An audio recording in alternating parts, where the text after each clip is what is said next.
शाह साहब, क्या क्या सिचुएशन है वहाँ पर? मैसिव क्रैकडाउन की खबरें तो आ रही हैं।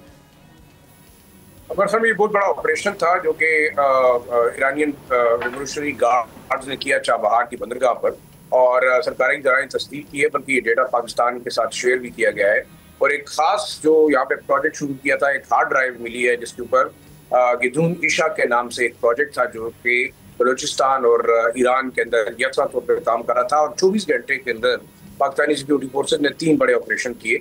और मैं आपको बताता चलूं कि इस जो डॉक्यूमेंट मिले हैं उसके अंदर 3 स्पॉट्स जो है वो मार्क हुए थे, जिसमें पंजगूर था, गवादर था और मंद का इलाका था, जहां पर जो है इनको नॉट 1 के नाम से गर्दाना जाता था और बाकायदा कोड वर्ड्स इसको दिए गए थे।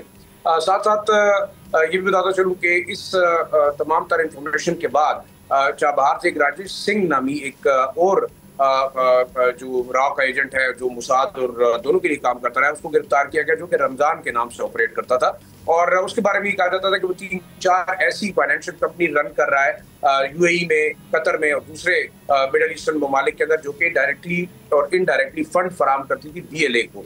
और इस ऑपरेशन के फौरन बाद एक बड़ा जो है वो ऑपरेशन किया गया पाकिस्तान में, तुर्बत में, जहाँ पे एक जेर जमीन बहुत बड़ा असले का जखीरा जो है बीएलए का, वो पाकिस्तानी सिक्योरिटी फोर्सेस ने उसको जो है वो वहाँ पे अनर्थ किया और बाकायदा वो तमाम चीजें जो टेक ओवर की। एक और बड़ा ऑपरेशन किया गया तुर्बत में, जहाँ पे जो बलोच दहशती कौंसिल अपने आप को कहती है, उनका एक नेटवर्क जो है वो कम्युनिकेशन नेटवर्क जो है वो डिटेक्ट किया गया।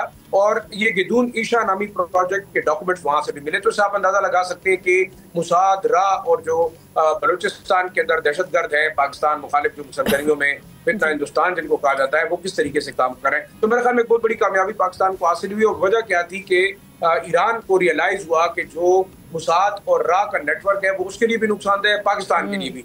आखिर में एक बड़ी चीज जो हुई है वो ये है कि एक जायदान क्वेटा नेटवर्क था जो कि सप्लाई करता था असला और इसके साथ साथ रकम भी। और इस नेटवर्क को तोड़ने के बाद पाकिस्तानी सिक्योरिटी फोर्सेज ने क्वेटा के अंदर उन पेट्रोल पंप डीलर्स को भी गिरफ्तार किया जो कि इनडायरेक्टली हुंडी के जरिए से एक तो तेल स्मगलिंग करते थे मुख्तलिफ किस्म के जो पेट्रोलियम प्रोडक्ट्स से ईरान से, दूसरा यहाँ पे वो बीएलए को बहुत बड़ी फंडिंग देते थे। तो एक बहुत बड़ा नेटवर्क असला सप्लाई का और फाइनेंशियल सपोर्ट का और साथ साथ लॉजिस्टिक सपोर्ट का, वो ईरान के अंदर जो मौजूद था रा और मुसाद का कलेक्टिव नेटवर्क, वो मेरे ख्याल में डिटेक्ट हुआ। और ये बहुत बड़ी कामयाबी है, क्योंकि इस जो डॉक्यूमेंट के अंदर लिखा गया कि बाकायदा बलूचिस्तान को किस तरीके से सीज किया जाएगा, यहाँ क्या क्या तबाही मचाई जाएगी। तो मैं ये समझता हूँ कि जो ईरान पर सेहूनी हमला था वो एक नेक्सस और नेटवर्क का हिस्सा था। दूसरी तरफ हिंदुस्तान वो पाकिस्तान के खिलाफ ये तमाम कार्रवाइयाँ कर रहा। तो मेरे ख्याल में मैं ये समझता हूँ कि जो रीजनल ममालिक हैं उन्हें अब अपने सिक्योरिटी खदशात का जो है वो